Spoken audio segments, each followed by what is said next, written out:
What's up, YouTube? This is Gerard with Kingdom Image Fitness, and I am back with yet another video.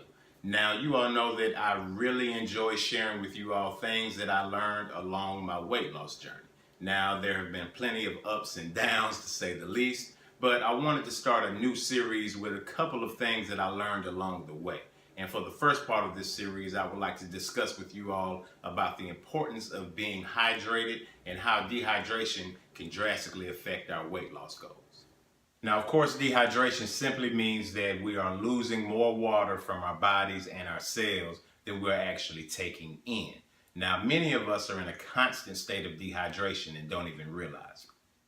A lot of us think this isn't a big deal, but with this video, I hope to briefly explain how it can seriously derail our fitness goals.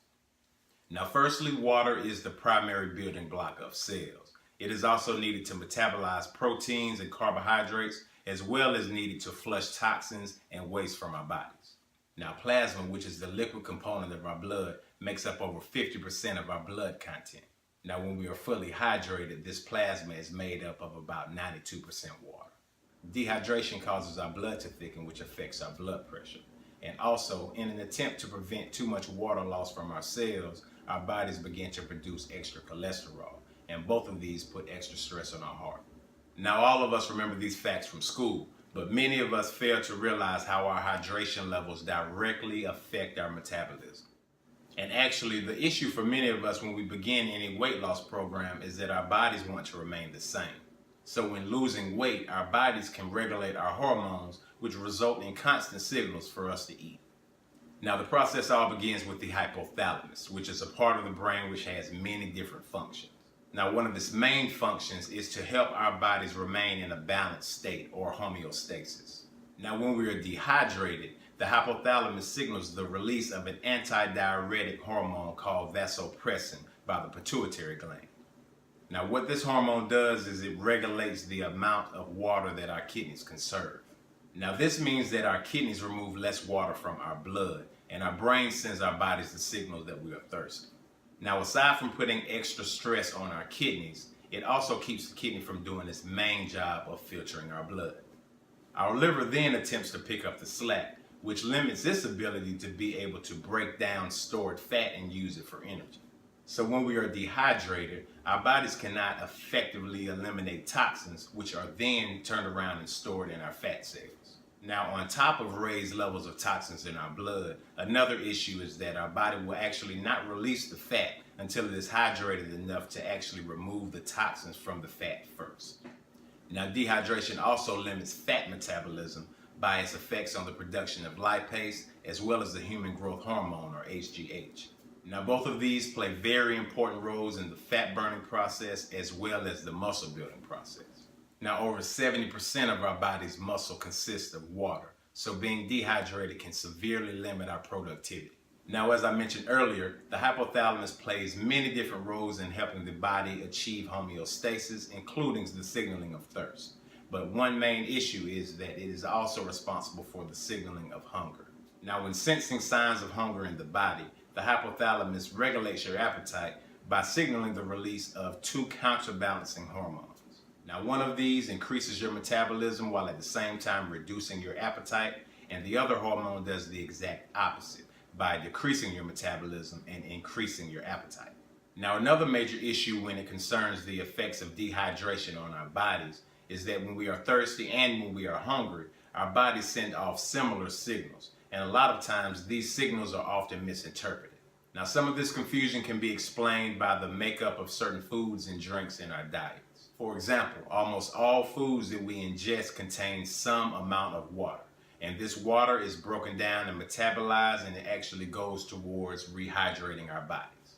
Now, on the other hand, most of the drinks that we ingest have some sort of caloric or nutritional value. Now, these nutrients are harvested and used by our bodies the same way that solid foods are.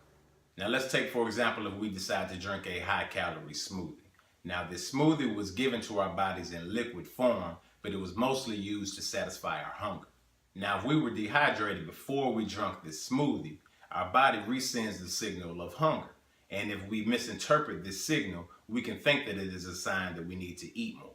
So this may explain why sometimes we still feel hungry even though we just ate. So we continue eating, thinking that our body is sending a sign of hunger, when in actuality we may be dehydrated and misinterpreting the two signals. Now, many of us feel that it should be very easy for us to be able to tell whether we're hungry or whether we're thirsty. But there are many studies out there that show that this is not always the case. Now, of course, we will all say that when I'm hungry, my stomach rumbles, and when I'm thirsty, my mouth gets dry. But studies have actually shown that by the time our mouth gets dry, our bodies have lost between 2 to 3% of its needed water. And we also must remember that when our stomach makes noises, it is not always a sign of hunger. The sounds can actually resonate from various parts of the digestive tract. And even though we associate these sounds with hunger, that is not always the case. Now, if this isn't convincing enough, remember that hunger is not the primary signal connected to our survival. Thirst actually is. The human body can only go for about 3 to 5 days without water. But on average, a person can go for up to 3 weeks without food, and even longer if they are properly hydrated. So how can we actually correctly decipher the signals that our bodies are sending us? Well, first we can remember that the signs of true hunger come on slowly, not rapidly. So when we first feel the signs of hunger, we can drink a glass of water to see if the feeling subsides. And if the feeling comes back, then it is actually true hunger. Secondly, we can remember that when we are really hungry, eating any type of food will do. When we are after a specific thing, this is usually a craving and not a sign of true hunger. Now, for me, this is usually the culprit after I've had a large meal and I'm after something specific to eat, like something sweet. Also, I've learned that eating every 3 to 4 hours helps me to tell the difference. Now, if I've just eaten a well-balanced meal within this time frame, then I know that there is a huge chance that what I am feeling is not actually true hunger.